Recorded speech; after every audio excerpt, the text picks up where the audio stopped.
is starting to pop on to this webinar. First off, thank you guys so much for joining us for our Lunch and Learn series.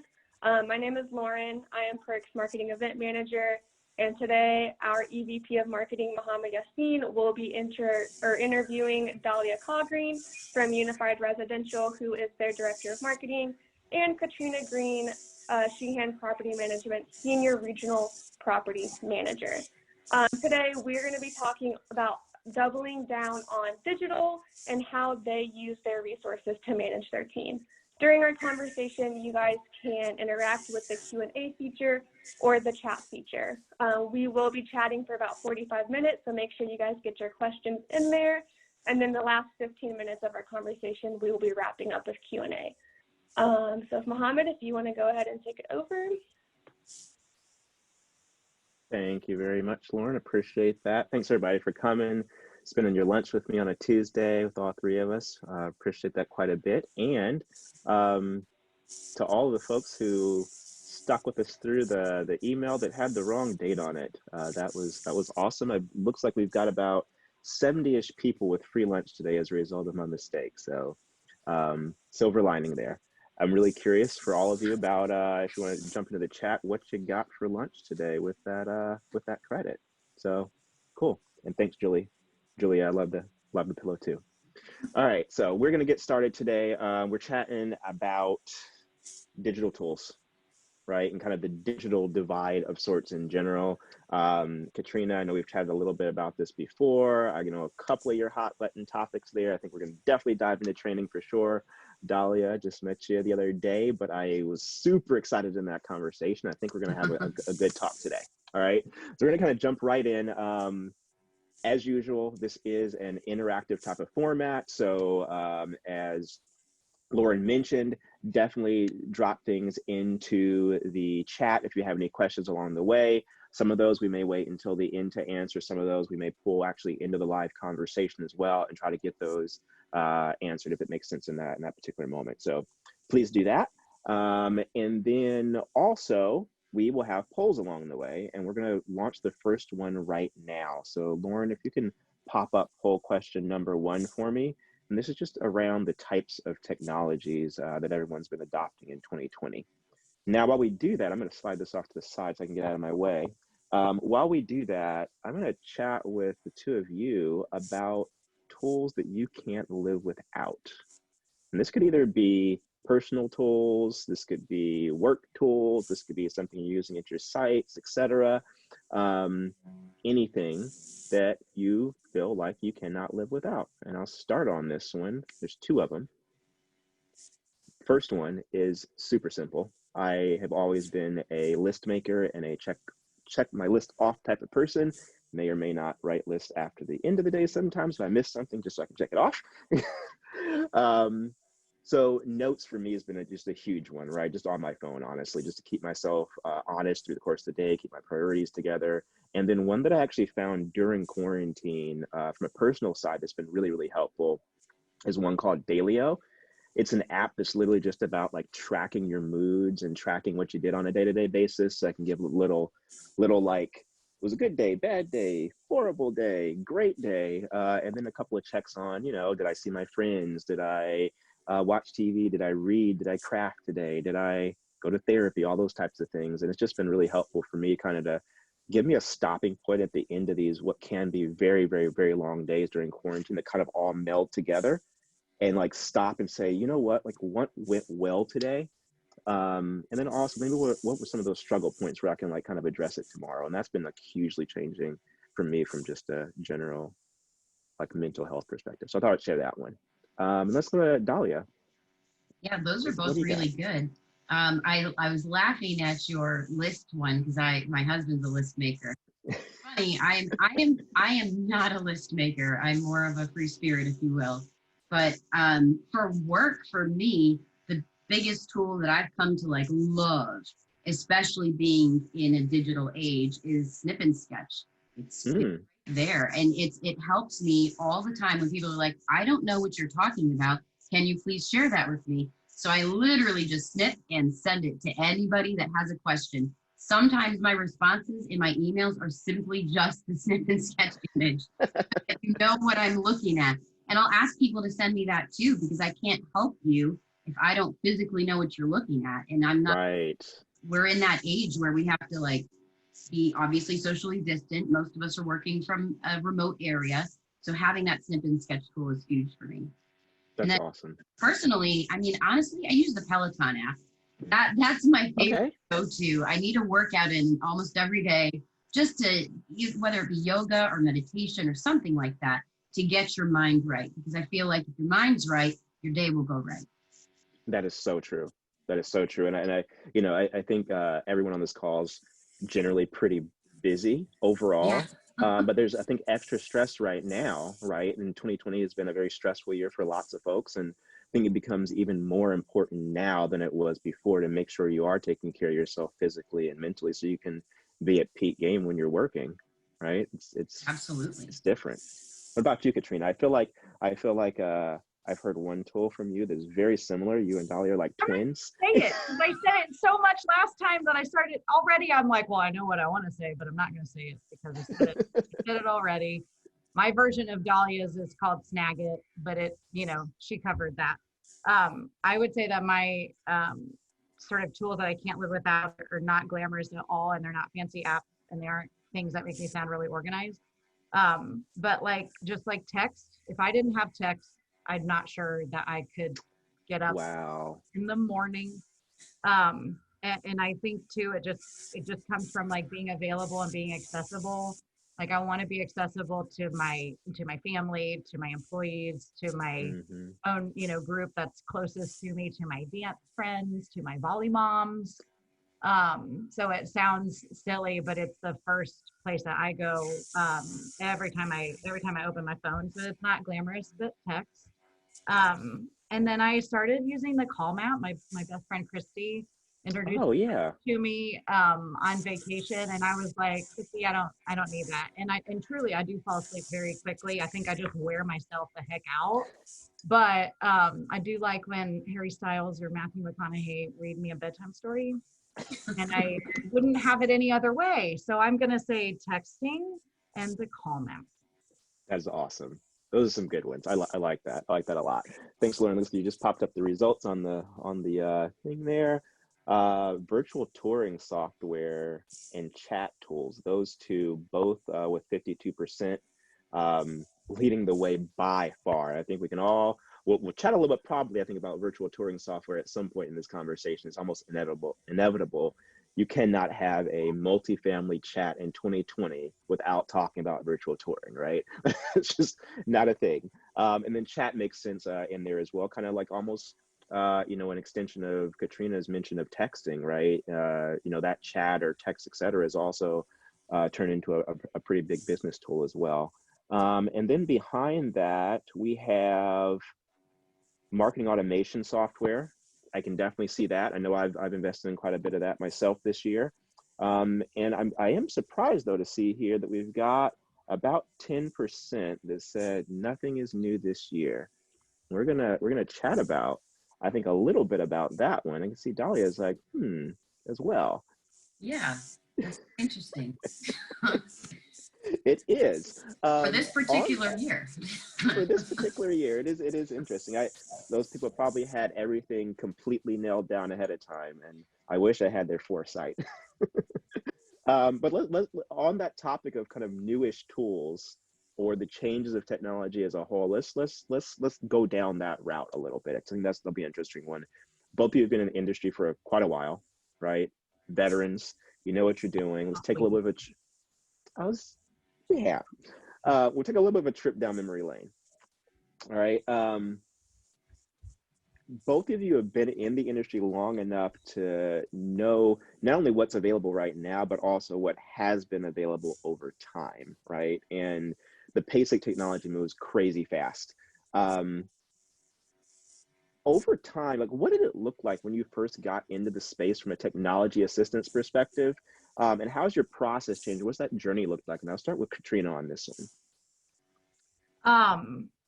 I mean, I've been in the business since not quite like ledger cards, but definitely since like carbon copy work orders and service requests and, you know, basic Excel reporting and things like that. So I'm coming up on 19 years or so in the biz. And I think that as I add anything, I always call it a Ferris wheel. So I always say like my teams, you know, everything that they do is on a Ferris wheel. And if I'm going to put something else on the Ferris wheel, I have to take something off. And a lot of times the software and the tech is what's coming off of the Ferris wheel. You know, so that way I can put something else on it, whether that's just a more physical eye on the site or, you know, whatever. And I just think that like the job that we do today is the same that we have always done.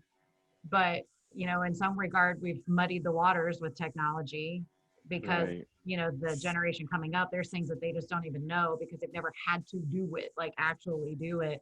And that can be hard when they're in a leadership role from a conceptualization standpoint. They don't always know why we do what we do, you know, because something's been doing it for them all along. And so you miss some of those pieces. So, I don't even know if I answered the question, but nevertheless, I just think like the process changes because you look at the piece and you say, what part of this is going to be enhanced by software, but making sure to balance that with, well, what software is going to become a speed bump to getting the job done, you know?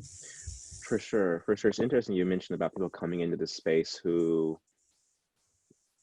never learned how to do the thing because they never had to do it, right? Because some sort of technology or some sort of automation did it for them. Do you think of that? Because I can see two different sides of this, right? On one side, it's, I really wish they had that experience because it's probably a richer way of viewing what's coming up, right? But I can also see, you know, the folks that make the old wagon wheels, you know, association, right? People, there's no one really out there fixing wagon wheels either anymore, but they moved on to something else and able to do something cooler. Is the fact that they have not had that experience a positive, a negative, or both in this scenario? I mean, I think I was probably looking at it more from a leasing perspective. You know, if somebody comes in and they're used to the website and the web engagement, you know, selling the community, when it's time for them to sell it, it doesn't even roll off, like it doesn't roll off the tongue like it's supposed to, because their vision of that is, well, they've already seen all my pictures, they've already read all my bullet points, they already know everything about my community. And then it's closing time. Yeah. So I think because they don't practice, I think because they don't get the practice, whether that's saying it, typing it, talking about it, you know, it's just, I think that person is less ready when they need that skill, you know, and not everyone don't need it all the time. I get it. Like if we've done our job on the tech side, we probably don't need it as much, but then there's that, you know, sometimes that's the push to meeting goals is those last few where you do need it and it needs to come out. It just needs to be able to roll right off the tongue and be able to say and be quick-witted and be able to, you know, I think the most successful leasing people are the ones that can pick up on it real fast and hit those hot buttons that I need you to leave alone today. Instead, hot buttons. But so I think in that case, I think it's to their detriment because they're counting on something. So they're counting on something too much. They need to know it all and let it work for them, but be ready when they need more. That makes a lot of sense. And I think it definitely also brings up a little bit of a training or enablement topic that we can probably dig into in a little bit here as well. What about you, Dahlia? What's your trajectory or path look like? I suppose I'm a little bit different in that.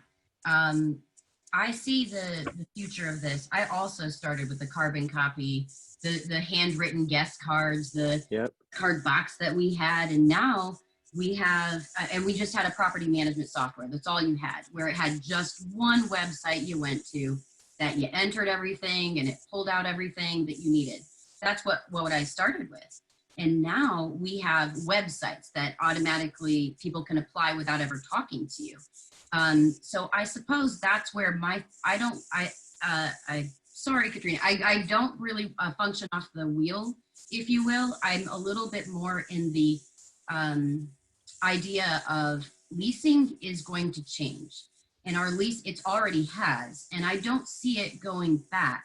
I actually see that leasing is going to continue to be more automated than it is going to be more personal reaction. With that said, I think it'll change the role on site of what our leasing agents are to be more of a customer service liaison rather than an actual leasing agent, since we have so many tools now where they can, a prospect has seen they've seen your virtual tours, they've chatted with your chat bots, they've already gotten all the information, they've already viewed at least 3 to 4 websites where your information's on. They don't need any more information, and they don't want to be sold to. In my opinion, they have already made up their mind by the time they contact your community. So your leasing agents really just need to have that training for being more customer service oriented to really solidify their decision. I guess that's where that's where my mind is at. That's where the shift is happening. That's what I predict anyway. If I may be a predictor, that's what I predict. Let's double down on that one, right? Because I think I'm hearing honestly the same thing for both of you, right? The world's changed. We're not doing the carbon copies anymore. We have websites that are doing a lot more than they used to. We have folks that are showing up in the leasing office, or maybe now they're showing up on Zoom or wherever else, right? But they're showing up in a different place in their journey than they would have in the past. And we may or may not have leasing agents on site who are ready for that and who are properly enabled for that, are properly trained. As you're bringing on new technologies, because both of you, with the experience you've had, if you started with carbon copies, you've had to introduce a lot of technologies along the way, right? So, so as much. you're introducing those, how do you train your team to make sure that they're adding value to the experience and that the team can actually work alongside them to generate better results versus a disjointed experience? I guess since you're talking about this, we're going to start with you, Dahlia, and kind of just continue on with your thought there. So you purchased the tool, you got it there. How do you make sure that that leasing agent is taking that next step in the way that you described it? I think in this case, transparency is everything. And knowledge is actually power. So I think the why behind the what is just as important, if not more. So training starts with explaining to them why a certain tool was brought in and how it should be used. And if I can use the provider to do the initial training, that way all the technical data points can come out during the initial point. After that, I then actually will train them alongside. I have my co-partner who does training with me. And we actually host every Thursday an open hour training for our whole company. Whoever has any questions or whoever needs to better understand some of these tools that we put out, because you'll notice that anytime you start using something one time, it doesn't really capture all the questions that might come out. It's after you use it a few times. And so we try to contact the regionals. We try to contact the people directly to see how are they using it. And honestly, just keeping that open line of communication to understand, is there a hiccup in the process? Is there something they don't understand? How can we help them better utilize the tool? Is the tool working for them? There's things, and I think it's a very symbiotic relationship when it comes to training. Everybody learns differently, and you have to make sure that you help each person individually. And invest into each leasing agent being a good customer service provider, that's an investment well spent. Agreed. And Katrina, I know this is a kind of a hot topic area for you as well. I know you do a lot of training with your teams directly through some of the folks that report to you, and then also you do a lot of training even regionally through the local apartment association. I want to talk tactically with you, kind of just about, let's pull back to the polling question we just had. So we can see a lot of people are doing virtual leasing and or chat tools, right? Or virtual tour and chat tools. Virtual tours, we've talked about, I think, in these sessions multiple times over and over again. We got some of those talking points down pat at this point. But chat's a really interesting type of tool that not everyone is built to support, even if they are amazing in person and can talk to you all day long and make you feel super warm. From a training perspective, what types of steps are you taking to make sure folks are actually, or would you suggest to make sure folks are actually enabled in that scenario and can translate their in-person physical communication to a chat scenario, or possibly even like a self-guided tour scenario? So on March 10th, I had a leasing meeting where I said, like, hey, y'all, we have all this technology. We just are underutilizing. And obviously that was a few days before news broke and Yep. so like where some people answered, like, we really didn't add much more. We really didn't add much more, but definitely everybody got the kick in the pants to start using what we had. And I know that I've got Yeah. failures. I have failures on my rollouts for sure. And I like that Dahlia said, like transparency and like tell them the why. I'm an overwhelming person when I start spitting all of that out. And so I've probably pulled back too far in the share portion of that in terms of like, what led me to this decision to invest in this product? How do I see it working for you? What are the things that I already recognize might be challenging, but what are the rewards at the end? I definitely need to do a better job at that because, once people started to have no choice but to, adopt the things that we had, they got their feet wet, like I want everyone to cannonball right into the pool, and they're like toe at a time, they get up to the waist and they get out because it was cold and it wasn't comfortable. Right. So I definitely know that I have to do better on that rollout for those teams. I also think it seems like the regional level buy-in is almost always there, but I also think that comes from them hearing me start to warm up and talk. I have the conversations with them. I'm looking at this, I'm thinking about this. So they're already, part of when I turn the stove on. But I think then it's just kind of like, whoop, it's here and here we go. And I don't always necessarily get the manager buy-in first. And so then I think that impacts how they push and support, their teams. So I think it's hard. I mean, we're 3,500 units. We're no trainer, no marketing person. Two regionals, three regionals. We have a subsidized regional, two conventional regionals. And so where, we almost all want to own a piece of the training pie, but I probably need to just do some of those things better. I love that Dahlia said open hour training. I should probably try to adopt some of that, but I do think that we had it all. Certain leasing agents pick certain things that they just love and they go for. And when I find like a product expert within my teams, then I'll say, okay, hey, so-and-so is doing a really good job on the live guided tours with RealLink, for example. Like, Amy might be doing really well on that. And then I'll have her be sort of a resource, but I probably need to get to those product experts a little bit faster within my organization. I like the idea of leaning into them though, especially if they're like really passionate about what they're doing. It gives them an opportunity to really show their strengths. It gives someone that the rest of the team can trust. Yeah. Right. That can be in their shoes. And also a lot of times, especially with trainers that are only training, sometimes even though the content is great, there can be a little bit of a barrier as the receiver of saying, well, they don't really do this every day. So do they really know, right?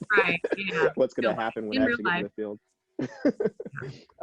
Both of you are in similar size, I think, organizations. You kind of have this like 3,500 to 5,000 unit type of range, right? Where you are both going to be incredibly busy, right?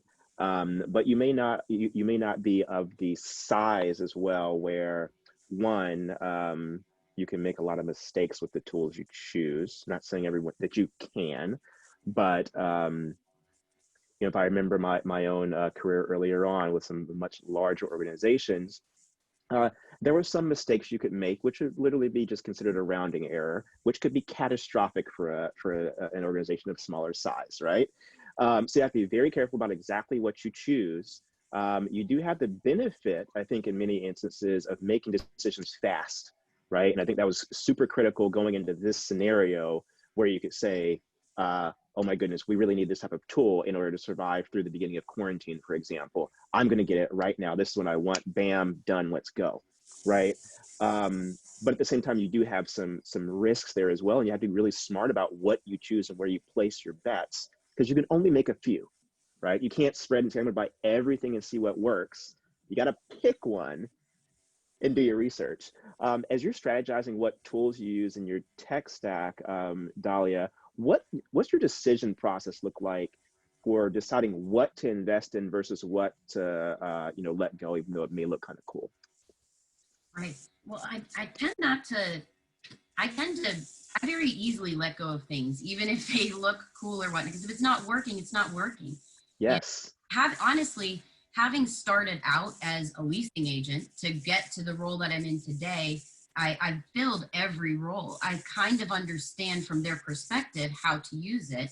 So what I try to do is I look at where are either our shortfalls or what could we stand to improve. And I gain that information by literally talking to the people either on site or working with the regionals to figure out where are our redundancies, because smaller companies don't have is time to waste, whether it be people on site or me. And so I look for redundancies and try to find tools that might eliminate those and eliminate all the, I call them time robbers, that will just take all away.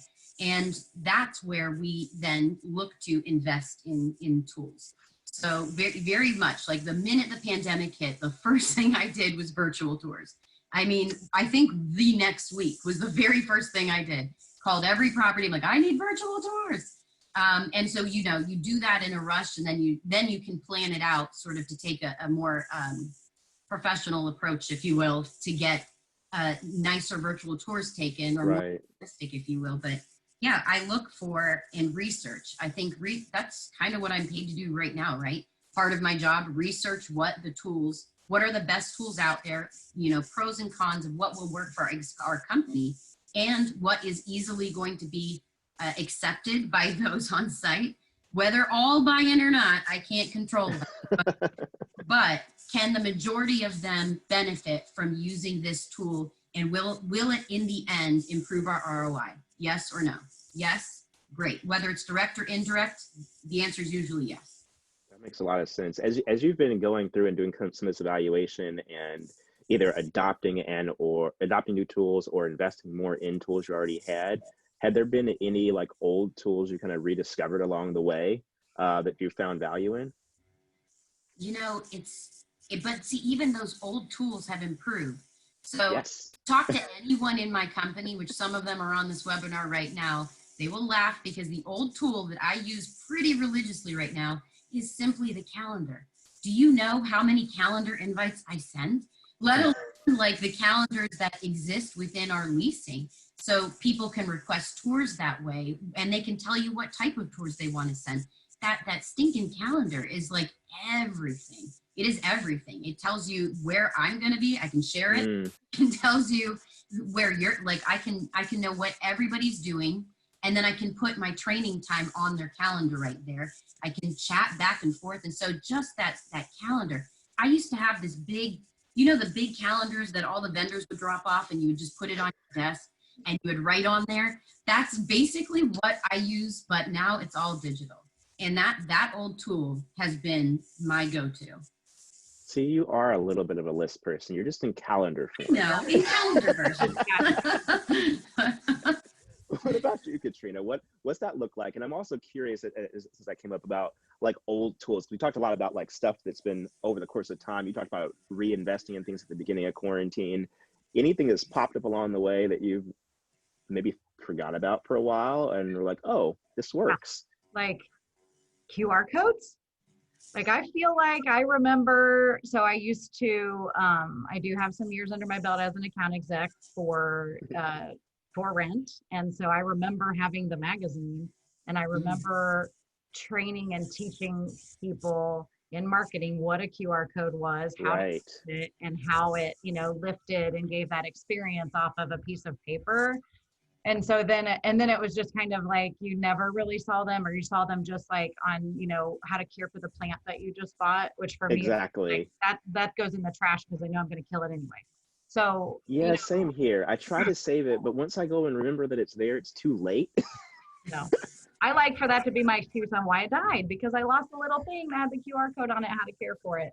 But I think that, I think it's funny that they're literally everywhere. I think it's funny that my, like just people in my world that are like, what's that, and how are we using it, and what can we do? And I told one of my regionals the other day, I was like, I think I need a business card with a QR code on it that goes to a video. That's my face talking about this company and this industry. So that way, when I'm out and I maybe I have a great experience at lunch or at dinner, and I think a server's, got a great personality, and I want to slide that across the desk and say, you did a great job. You've got a minute, watch that video. And because the technology exists, I can see if she watched it. Yeah. So I just think like the QR code thing cracks me up because, the content was already there. It just needed a channel to get people to it. So, when we couldn't bring people in the door, it was like immediately we're producing QR codes like crazy. Right. And people look like Pokemon on our sites out there with their phones. And I just can't believe they came back with the vengeance that they did. Right? I also remember a time about 10 years ago where I was super excited about QR codes. Except you had to have special apps to view them usually.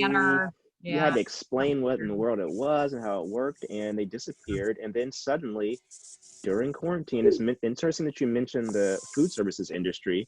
I've gone out to lunch, finally got back to doing a couple of date nights with my wife, right? And when we went to the restaurant, it was you sit outside, there are no menus, there's a QR code at the table. Scan the QR code, the menu pops up on your phone, right? And that was a really smart, I think, application of QR codes in a way that was not smart 10 years ago. We used them wastefully, I think. So I like the idea of incorporating that on an on-site perspective to talk about things. I just, QR codes talk about amenities, things like that along the way, so people can kind of self-guide, but still be guided and nurtured along the way. That's a really, really cool idea, and I love it. I also like that you're alluding really quickly to the fact that you poach folks from waitresses and waiters from food services, because that's actually super smart. That's the exact skill set you need. Yeah, fast-paced, able to handle grouchy people, do a lot, instant gratification, the sale. I love it. I absolutely love it. So I think I'm going to make one with a QR code of me saying how wonderful multifamily is and what it afforded me, and that I was a server once too. That's freaking brilliant. We've got a question here from Renee. Said, any recommendations on free or cheap video tools to record training content, either voice/website to video? And I see Katrina popping in there. She's like, snag it. Snag it. It's my favorite. It's not expensive. It's my favorite. They should hear me. I'm like for them. I feel like you touched a little bit on that as well earlier, Dahlia, around. Yeah, well, the snippet sketch is more of like just snipping stale pieces like on wherever you're at. For videos, I have an iPhone, and I will tell you that tool is powerful. You can take video on an iPhone, and then you can upload it or take it to Vimeo. I personally like Vimeo as far as video editing goes. And Agreed. It's expensive either. Vimeo is a really good one to do. Agreed. Great tool. Good editing solutions, and really great for embedding in a way that YouTube is not. Right. So agreed there. All right, we're gonna move forward a little bit here. We're at the halfway mark now. It's moving really fast. I need you guys for like an hour and a half at least, right? To come back again later. I am curious. We went in a little bit on training of teams and touching on teams. I'm gonna have Lauren pop up a poll question number 2. I'm curious from the folks watching how they're interacting with training as well and what that looks like. And meanwhile, while that's up, let's pop over to ROI and metrics, my favorite section. Although now it might have to give way to robbing people from Cheesecake Factory. Just, I wish I had thought about that back when I managed call centers, because that's amazing. All right, so ROI, we're gonna, the question I've got for you is, you've talked about, Dahlia, I believe you mentioned, kind of really ruthlessly letting things go if they're not making an impact, which I'm 100% with you on. How are you leveraging like metrics you're already using, either from an individual productivity perspective, a property productivity perspective yourself, metrics you're already using to measure the success of tools in your tech stack? So as the marketing department, we care about, are we bringing you quality leads? Are there enough quality leads that are coming in, right? That's the bottom line, what we're after. So measuring whether a tool or or part of our tech stack is working it doesn't have an effect on how I determine success of, it's basically success of a lead. Did the lead come to you? Were they qualified? Really cool is that a lot of the stuff that we've built in anyway already has pre-qual factors in there. So they'll go through a list of questions before they even hit the site. So I look at it at property level. So I'm looking property by property, and then I dive further out region by region to see how many leads are coming in, how many have toured. So the end result is, does the lead actually tour? Whether it be self, virtual, video tour, in person, we do still have that too. Did they tour? So I'm looking at it based on lead volume to tour volume to then applications. So I can tell off the bat. And then you also have to worry about multi-touch attribution, because how are you most people managing will that? That's very tricky. So sometimes if I have the time, which is rare and few and far between, I will dig even within a property. I'll drill down to the leads, and I will look at each individual lead. How many sources did they actually hit before they went to hit apply or went to tour? And so I can see the touch points that come out of that. So I do that from time to time to check how our tech stack really is doing. So I use that as more of quality control, if you will, as opposed to every month, this is what I do. But how often are you taking the time to dig in and do that type of analysis? It sounds incredibly valuable, but also very time intensive. I'm insane. I swear to you, I do this so regularly. I literally, okay, let me put it this way. If I see a property is having a problem, maybe they're having an issue with, they're saying to me they don't have enough tours coming through. That would be a candidate, which then I would start digging into. All right, what are the leads that are coming in? Where are they coming in from? Is the data stale? What's happening there? Or is it just not actually being communicated to the property? Where's the break in it? So those points I make special occasions. Say I don't have a special occasion, I probably drill into one property per region each month. Gotcha. How about you, Katrina? How are you using those metrics that you've already built, or how are you measuring tools to decide whether or not they stay around and whether or not they go? Yeah, so I'm in the weeds on the leads quite a bit. But I think that's more just to try to determine, I mean, they do have so many tools in their toolbox, but I'm not confident that they all know how to use them strategically, when to use them. You know, it's almost like, it's like telling someone who's never hung a picture before, like, I'm going to give you a level, a pencil, a piece of string, nails, and a hammer. But I don't tell them what order to do that in or whatever. You know, some of them will hang it and then use the level to see how they did. And, you know, some people will use the level and the pencil and, you know, to really like line it up, those meticulous minded people. And so I just really, a lot of times, I mean, I am looking at lead volume, I'm looking at lead gen, I'm looking at like, where did it come from? And then I sort of like stop myself, and then I look at the content path. Like, what did my agent do with what they had? You know, like, did they send 3 text messages and nothing else? Did they email, you know, multiple times, but they never picked up the phone and called? You know, did they offer that person, you know, some diverse information, or did we just try to send the same thing over and over again and expect that one time they're going to read it and it hit us? So I just think like, it's such an art form. Even with tech, it's an art form. And someone asked me last week, they were like, well, can you just write down the formula and tell me, you know, like if the lead comes in for this and we have the floor plan, you know, I do this. If the lead comes in for that, we don't have the floor plan, I do X. And like, they really want me to write down a pretty complex roadmap,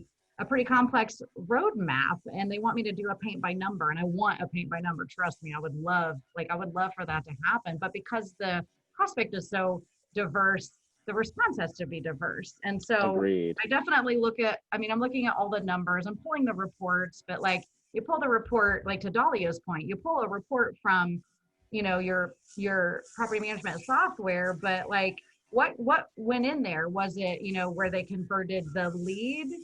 Was it where they converted the leads? Is it first in, first out, first in, last out? Like, I really struggle. I mean, technically there's like a primary source and a secondary source, but it just really tells us that. And then in the middle of that, there's the path that the agent chose to take with them. Because we just at this point are so automated, and our online leasing happens, but our online leasing is still guided by a human throughout that process and weaved in there. And so, also, like, if I'm looking at a source, it's really hard sometimes, like if at the Timbers we have no 1-bedrooms, but we're getting a lot of 1-bed traffic because that's what the volume is that the lead's fault? Is something wrong with the website? Because my 1-bedrooms say like no availability, or they do give a date, or they might say call for availability because we want to try to upsell.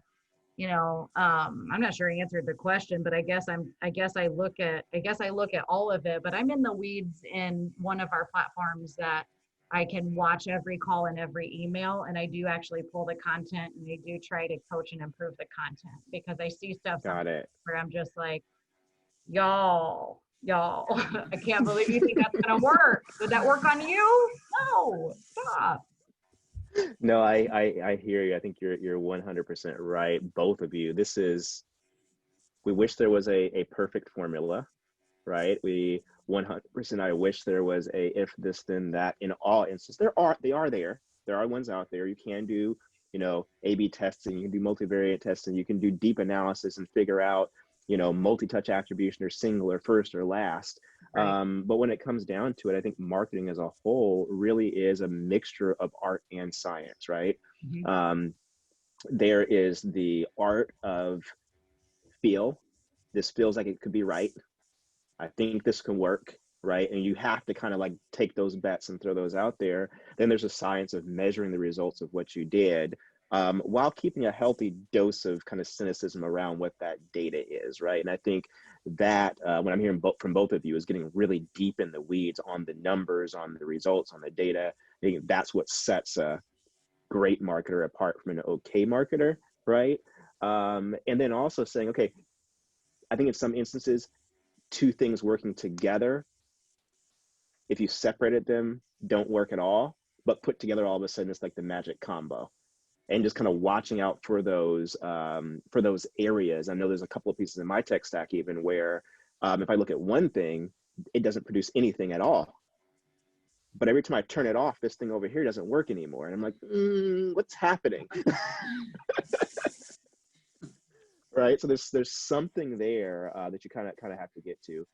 Lauren, I saw you had some results back on the training thing. I'd love to, if you could pop that back up for me again. I'd love to see that. Oh, this is great. This is very exciting. So we've got 64% of the people saying they always offer training when implementing a tool. 36 says depends on the tool. Let's dig into that. Are there some types of tools that you would add to your tech stack, but maybe wouldn't feel the need to do additional training with the team on?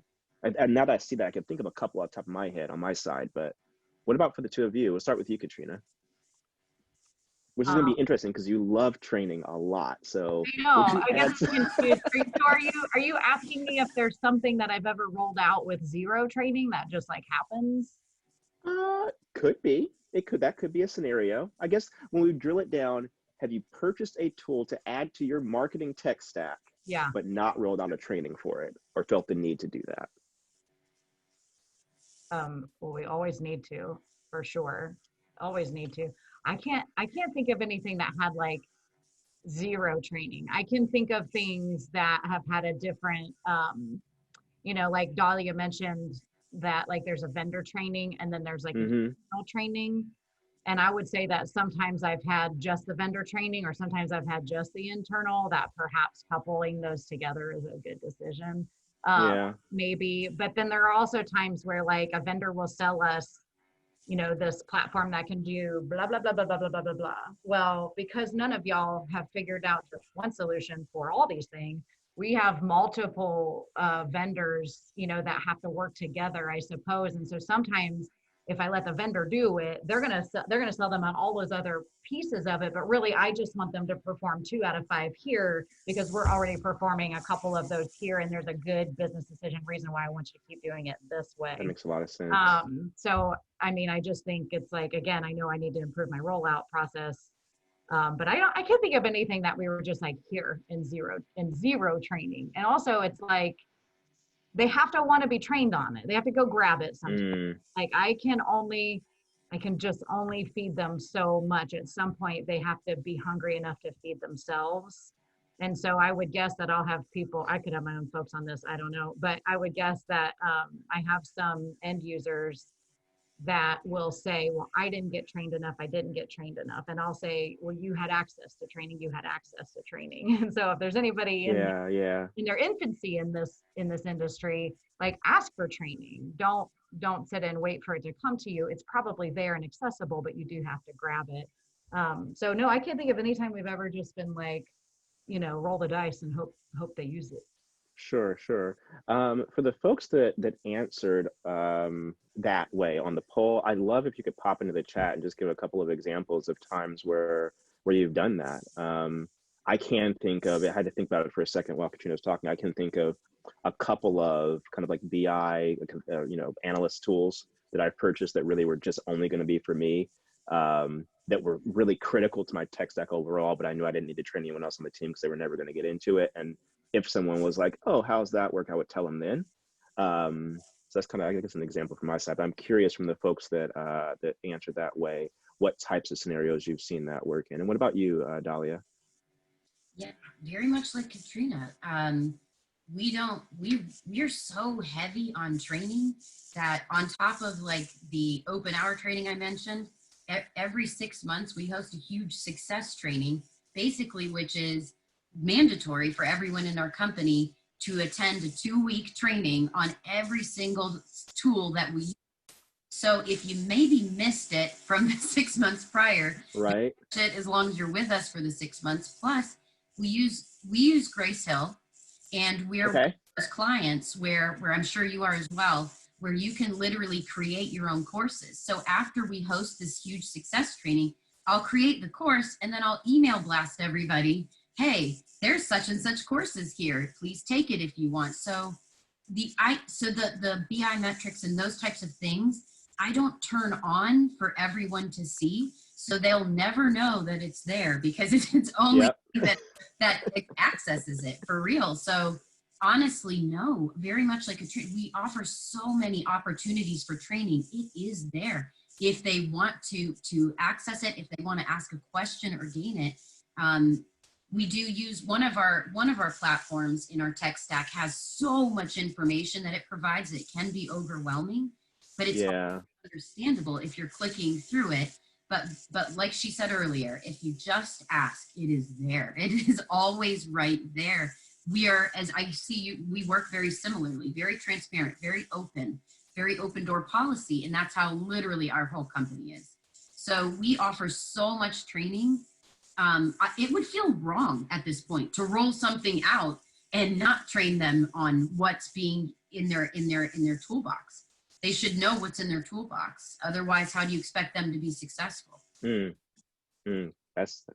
I feel you there. But on the flip side of that, like they can't expect that Dahlia or Katrina are going to come sit beside them and give them one-on-one, full blown, just witty and exciting training. Like that doesn't work. We don't have time. We don't have time for that, nor will they when they're in roles like ours, which is what they. You can enable it. You can get it out there and make it offered. Yeah, but I also think that, I hate to say that, but it's usually when I'm on a site or I'm hearing something and I'm like, well, let's just hop in and let's look, and it's almost like, I don't know, it gets a little bit discouraging, I think, at my level, and I'm not going to speak for Dahlia, but it can get discouraging sometimes where it's like, until they're right in front of you, forced, listening to it come out of your mouth and with your passion and with your excitement, it's almost like it's just not, it's not real until it's real. And I'm like, no, but it is real. If I may interject, I totally agree with you. I'm 1,000,000% right there with you. But one thing I really enjoy about this like the world of tech that's exploded on us right now, right, is the accountability piece. Because everything is dated and time-stamped. Yeah. So true. Much accountability for what everybody's done that if they don't do it, I think that on the other hand, you have that accountability piece. So Yeah. we can only hold your hand so much, but we can't hold your hand through doing your whole job. We've done it ourselves. We've been in there as well. There needs to be accountability on that flip side. Yeah. Agreed. I 100% with both of you on that for sure. All right, so we got a wrap up question for both of you guys, and I'm gonna kick it back over to Lauren because I know she has a couple of housekeeping items on the back end there. So we chatted about a lot of stuff. We've talked a lot about general accountability, both I think from the perspective of us providing training, but also from the perspective of people receiving and acknowledging that. We've talked about making really careful decisions around what you choose and who you choose to do business with when you're kind of choosing vendor partners and technologies and things like that, and kind of what the transitions look like over time. And we've had, I think, from both of you, I really appreciate a really like authentic conversation around all the feelings that are also attached to getting the job done, right? I really appreciate both of you for being transparent about that. As we wrapped up, based on all the wealth of knowledge you've gained this year, right? Because I think it was a rapid learning period for everyone. We either like accelerated in the areas we were already going, or maybe we learned things we just 100% didn't know at all. We're about to go into a new year, and it's crazy to say that 2020 is almost over, right? It feels like it's still April right now to me, right? Thank God, Katrina, unless it continues into 2021. Is there any advice you'd like to share for folks that are on right now going into 2021 in relation to technology choices, being well prepared, being able to pivot whatever? If you were chatting to yourself at the beginning of this year, what advice would you give? We'll start with Katrina. I guess knowing, just watching sort of the evolution of the year, if you will. I think it's like, fear stops everybody dead in their tracks, sometimes from doing their best or doing the most or whatever. And so as it pertains, I guess, to tech specifically, I have to figure out what my agents are afraid of as they start to use all of these tools. Like what are their mistakes that they're scared of, and overcome that, because like we make mistakes all the time. I make mistakes all the time. Some of mine are expensive mistakes at this point, so that's scary. But nevertheless, I think when I talk to my teams about what we're adopting or what we're considering adopting, I really need them to be honest with me about what they're afraid of. Even with chat, and this is my own fault because I said it out loud one time, but like I think that they're afraid that if the chat bot is super successful or that the chat feature is super successful, that they're going to work themselves out of a job. Or something like that. And then there's other situations where on the video, they're afraid, like the things that they will say when I get to actually ask them. I just think like having the skill set to overcome fears will carry them in life, professionally and personally. So we have to figure out how to identify the fears and identify the objections. No different than we do in a sales perspective. Absolutely. And then find a way to get over the hurdle of the fear. And sometimes it's just flat out saying, what's the worst that can happen? What's the worst that can happen if you set an appointment for a live virtual tour and you get up there and something's wrong with the phone or something's wrong with the app? Like, what's the absolute worst that happens? The worst happens is you said, I tried real hard and I need to reschedule. That, okay. So, all right, let's go ahead and plan for the worst and hope for the best. Agreed. I love this. Dahlia. Yeah, I love everything you just said and agree with it. But for me, from what I've experienced this year, and just so I can say something different, I would say being open-minded and being adaptable.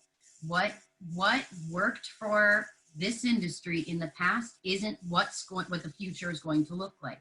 It is constantly changing, and the less that we try to resist changing, the harder it's going to be when you realize there's no alternative. You either kind of just be open-minded about the fact that nobody's perfect, no tech is perfect, no training is perfect, literally nothing is perfect, and it's been changing at quite a rapid speed. So just being kind to yourself, kind to the technology, open-minded in the fact that everybody is in the same boat. Might be a different type of boat, but we're all in the same boat. That's awesome. That's awesome. We Thank need you to both change for with the flow joining of me. life. Appreciate that. I feel like this has been a marketing group therapy today. Thank you, both of you, for joining me on that. Thanks for everyone joining. I'm going to flip back over to Lauren. And also, thanks for both of you for letting me check something else off today. Back to Lauren. Katrina, Dahlia, Mohammed, thank you guys so much for joining in today and talking about marketing and how you double down on digital. For everyone who joined our session today or even registered, you guys will be receiving a full recap blog and email from Mohammed. Hopefully by the end of this week, we will talk about tools like Snagit, Dalio, like Mohammed mentioned, Vimeo, QR codes, all of those resources and things we talked about will be recapped in that blog. So please be on the lookout for that from Mohammed by the end of the week. Once again, Katrina, Dahlia, thank you so much for spending your lunch hour with us, and we hope you guys enjoyed it. We'll see you next time. Yep. Thank you. Thank you. Bye. Bye.